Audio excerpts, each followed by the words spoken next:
Hello students, आज इस video में हम लोग power of accommodation of human आई पढ़ेंगे और उसके बाद हम लोग नियर पॉइंट और फार पॉइंट के बारे में भी जानेंगे। ये वीडियो क्लास 8 और 10 दोनों के स्टूडेंट्स को हेल्प करेगी। तो स्टार्ट करते हैं। Power of accommodation. सबसे पहले हम लोग डेफिनेशन देखेंगे। पावर ऑफ एकोमोडेशन कहते किसे हैं? तो डेफिनेशन में कहा गया है, power of accommodation of human eye is the ability of eye to adjust the focal length of eye lens to obtain a sharp image on retina of a distant as well as a nearby object with same clarity। हम लोग को ये पता है कि हम लोग जब कोई भी ऑब्जेक्ट हमारी आंखों के सामने होती है तो जैसे हम नज़दीक के ऑब्जेक्ट को क्लियर देख सकते हैं, जैसे हम लोग बुक्स पढ़ते हैं, न्यूज़पेपर पढ़ते हैं, उस समय ऑब्जेक्ट हमारे नज़दीक होती है। एट द सेम टाइम जब हम दूर के किसी ऑब्जेक्ट पर नजर डालते हैं तो उसकी भी क्लियर एक इमेज हमारे रेटिना पर बनती है, उसे भी हम साफ साफ देख सकते हैं। तो हमारी आंखों की ये जो एबिलिटी है कि हम दूर के ऑब्जेक्ट और नजदीक की ऑब्जेक्ट दोनों को बिल्कुल साफ साफ देख सकते हैं, उसी को हम पावर ऑफ एकोमोडेशन कहते हैं। अब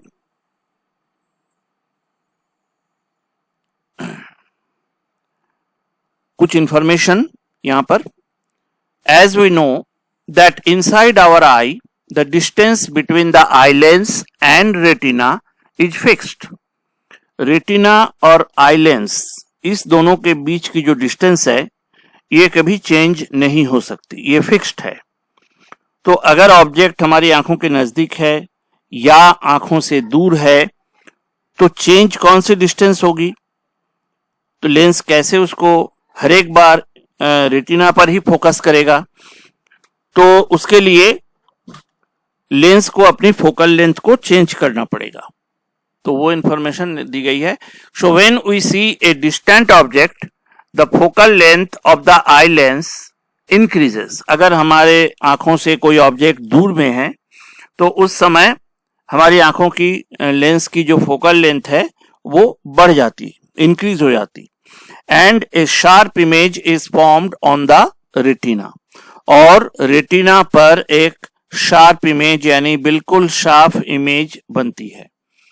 Whereas when we want to see a nearby object, अगर हम एक नजदीक के ऑब्जेक्ट को देख रहे हैं, the focal length of eye lens is reduced and a sharp image is formed on the retina। तो इस समय भी एक शार्प इमेज फिर से रेटिना पर बनती है, तो इस समय आई लेंस के फोकल लेंथ घट जाती है। तो ये पावर ऑफ एकोमोडेशन में क्या होती है कि आई लेंस अपनी फोकल लेंथ को बढ़ा भी सकती है और घटा भी सकती है। दोनों ही कैपेबिलिटी हमारे आई लेंस को होती है। नाउ दिस एडजस्टमेंट, अभी एडजस्टमेंट करता कौन है? कौन फोकल लेंथ को बढ़ाता है या घटाता है? This adjustment of focal length of eye lens is done by the ciliary muscles. जैसे हमें पता है कि हमारे आई लेंस के दोनों तरफ सिलियरी मसल्स हैं, तो उन मसल्स का काम है इस आई लेंस के फोकल लेंथ को बढ़ाना या घटाना। तो क्या होती है मसल्स में कि जब फोकल लेंथ बढ़ती है या जब घटती है? When focal length has to be increase, जब फोकल लेंथ बढ़ाने की जरूरत हो to see a distant object, दूर की चीज देखनी हो हमें, the ciliary muscles get relaxed. उस समय सिलियरी मसल्स जो हैं वो रिलैक्स हो जाती, and the thickness of the eye lens is reduced. और उस समय हमारी जो आई लेंस है, जो कि एक कन्वेक्स लेंस है, उसकी मिडिल पार्ट की थिकनेस जो है वो कम हो जाती है। हमें पता है कि लेंस कन्वेक्स लेंस की थिकनेस, मिडिल पार्ट की थिकनेस जब कम होती है तो उसकी फोकल लेंथ बढ़ती है। तो यहाँ पर फोकल लेंथ बढ़ रही है तो middle part becomes thinner. And when we want to see nearby object, the ciliary muscles get contract and the thickness of the eye lens increases. और जब हम नजदीक के ऑब्जेक्ट को देखते हैं तो हमारी जो सिलियरी मसल्स हैं वो कंट्रैक्ट हो जाते हैं और कंट्रैक्ट होने के कारण जो आई लेंस की थिकनेस है मिडिल में वो बढ़ जाती है।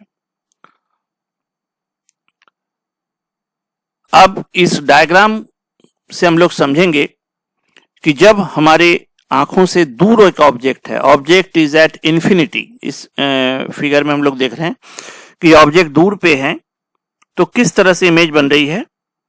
तो दूर की ऑब्जेक्ट से पैरेलल रेज आ रही है और सिलियरी मसल्स का पोजीशन क्या है, दे आर रिलैक्स्ड, वो रिलैक्स्ड हैं और उस दूर से आने वाली लाइट रेज कन्वर्ज हो रही है और इमेज बना रही है रेटिना पर।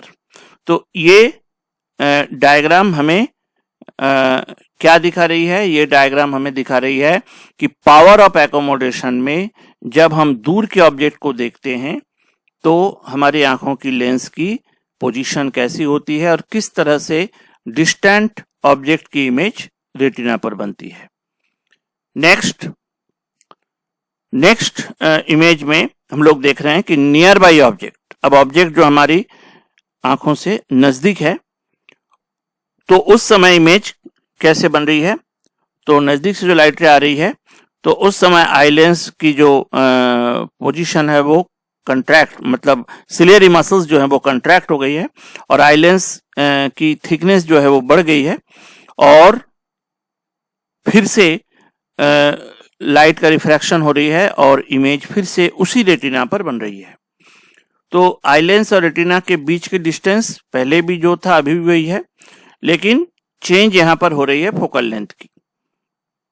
और नियर बाई ऑब्जेक्ट की लेंस से डिस्टेंस कितनी है, दैट इज 25 सेंटीमीटर, यानी हमारी आंखों से मिनिमम 25 सेंटीमीटर पर जब कोई ऑब्जेक्ट को हम रखते हैं तो हम उसे क्लियरली देख सकते हैं। यानी 25 सेंटीमीटर से अगर और कम दूरी पे रखेंगे तो हम क्लियर नहीं देख सकते। तो हम लोग आगे नियर पॉइंट पढ़ेंगे, उस पर ये जानेंगे कि क्यों हम नहीं देख सकते, क्योंकि हमारी लेंस की नजदीक के ऑब्जेक्ट को रेटिना पर फोकस करने की भी एक कैपेसिटी है और वो कैपेसिटी है कि 25 सेंटीमीटर कम से कम दूर पे ऑब्जेक्ट हो तभी वो इमेज को रेटिना पर बनाएगी। अगर 25 सेंटीमीटर से कम हो जाएगी डिस्टेंस तब वो रेटिना पर नहीं बनाएगी बल्कि रेटिना से पीछे बनाएगी जाकर, तो उस केस में हमें दिक्कत होगी देखने में, हम क्लियर नहीं देख सकते। तो ये हो गई दोनों एबिलिटी, फोकल लेंथ बढ़ाने की और घटाने की। अब नेक्स्ट हम लोग जानेंगे near point and far point of human आई। क्या है near point and far point? Near point, it is the nearest point from eye at which when an object is kept, its sharp image is formed on the retina and we can see it comfortably. Near point क्या है कि आंखों से minimum distance जहां पर एक object को रखने पर उसकी एक शार्प इमेज रेटिना पर बने और हम आराम से उसको देख सकें। The value of this distance for a normal eye is 25 centimetre. इसके पहले डायग्राम में हम लोगों ने देखा कि हमारी आंखों से मिनिमम जो डिस्टेंस है जहां पर एक ऑब्जेक्ट को हम रख सकते हैं और उसको हम क्लियर देख सकते हैं वो 25 सेंटीमीटर है। तो नॉर्मल आई इसलिए कहा गया है कि नॉर्मल आई अगर आई में डिफेक्ट होगी तो ये चेंज हो सकती है।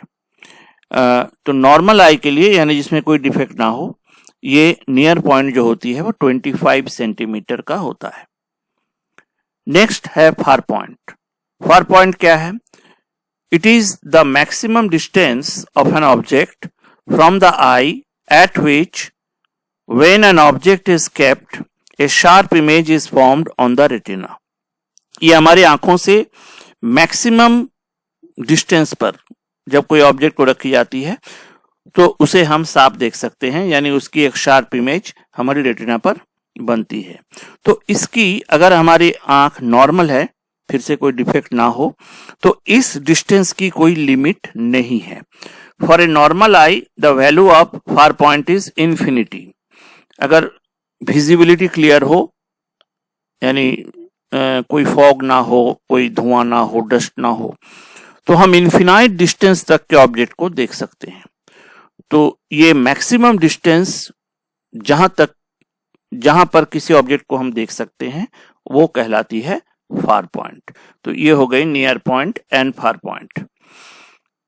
अब इस छोटी सी वीडियो में हम लोगों ने दो चीजें जान गए, एक accommodation, power of accommodation and near point and far point. इस तरह की और भी वीडियोस लेकर हम आएंगे और इसी लाइट चैप्टर में और भी चीजें हम लोग पढ़ेंगे।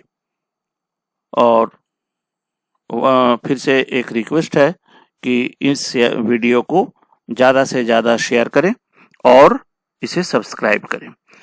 ओके, फिर अगले वीडियो में मिलेंगे, तब तक के लिए बाय।